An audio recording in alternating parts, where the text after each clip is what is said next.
నమస్కారం. కొబ్బరిమంట cinema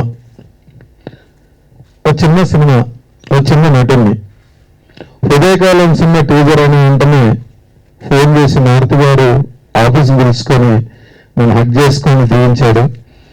next same బ్యానర్లో మళ్ళీ ఒక సినిమా వేశాం. ఎలా మా ప్రయత్నానికి ఎలా అని ఆలోచిస్తున్న టైంలో సాయంత్రం మెసేజ్ పెట్టగానే కాల్ చేశాడు, చంపి చెప్పాను అన్న ఒకసారి మిమ్మల్ని కలుస్తాను కానీ అన్నపూర్ణ స్టూడియోకి వెళ్ళి కలిసి అన్న నా టీజర్ మీరు రిలీజ్ చేయాలని అన్న చెప్పగానే వెంటనే ఒప్పేసుకొని వచ్చి నిజంగా ఈరోజు నా టీజర్ రిలీజ్ చేసి చాలా హైప్ తెచ్చాడు. థ్యాంక్ యూ అన్న, థ్యాంక్ యూ. నాకు సపోర్ట్ చేస్తున్నటువంటి సినిమా పెద్దలకు, సినిమా వాళ్ళందరికీ పేరు పేరున చేతులెత్తి పాదాభివందనం చేస్తున్నాను. అలాగే ఈ టీజరు సాయన చేతుల మీదుగా రిలీజ్ అయ్యి నాకు అంటే మెగాస్టార్ చిరంజీవి గారి చేతుల మీద రిలీజ్ అయినంత ఆనందంగా ఉంది.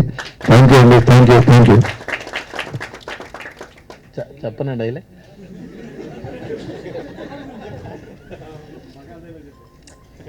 కడుపులో బిడ్డ ఆడపిల్ల అని తెలిసాక ఉంచాలా ఊడ్చాలా అని ఆలోచిస్తుంటే పుడతామో చేస్తామో తెలియని పరిస్థితుల్లో ఎలాగోలా పుట్టేసి పెరిగేసి ఎదిగేస్తున్న టైంలో తను పుట్టింది తన కోసం కాదు, ఎక్కడో పుట్టిన ఎవరి కోసం అన్న విషయం తెలిసాక అమ్మా నాన్న కలిసి పాకులు, లడ్డూలు, అరకులు, చెరువులు పెట్టి దున్నపోతు లాంటి పెళ్లి కొడుకుని తీసుకొస్తే తల దించుకొని పెళ్లిలో కళ్ళు దించుకొని శోభన గదిలో పడుకుంటే గుండెల మీద తాళిబరువు, శరీరం మీద వాడి బరువు మోసి మోసి వాడు వేసిన విత్తనాన్ని 9 నెలలు మోసి మోసి ఓ పండంటి బిడ్డకు జన్మనిచ్చి ప్రతిరోజు కోడి కంటే ముందే నిద్రలేచి నుదుటిన బొట్టు పెట్టి వాకిట్లో ముగ్గు పెట్టి స్టవ్ మీద గిన్నె పెట్టి అందులో పాలు మరగబెట్టి టీ పొడి కాఫీ పొడి కలిపి పెట్టి పిల్లల నోటికి తిండి పెట్టి నిన్ను ఆఫీస్కి వెళ్ళబెట్టి ఒక చేత రిమోట్ మరో చేత కత్తిపీట పట్టుకుని ఛానల్స్ మార్చి కూరగాయలు తరిగి 11 గంటలకు మాదిరి వంట, 12 గంటలకు స్టార్ మహిళ చూస్తూ వీటి మధ్యలో వంట చేస్తూ కూరెక్కడ మాడిపోతుందన్న టెన్షన్లో బ్రేక్ మధ్యలో అత్తగారికి అన్నం పెట్టి ఆడది ఆధారం, ముద్ద మందారం, మనిషి మమత, గోకులంలో సీత, స్వాతి చిలుకులు వంట పగలు రాత్రి తేడా లేకుండా సీరియల్లో సమస్యల్ని తన సమస్యలుగా భావించి బరువెక్కిన గుండెతో అలసిచ్చిన భర్తకు గుప్పడంతో మాడిపోయిన ఉప్మా పెట్టి అప్పుడు తిని పడుకుంటుందిరా అదిరా ఆడవంటే. అలాంటి ఆడవి నీ దారిని వదిలేస్తానంటావా?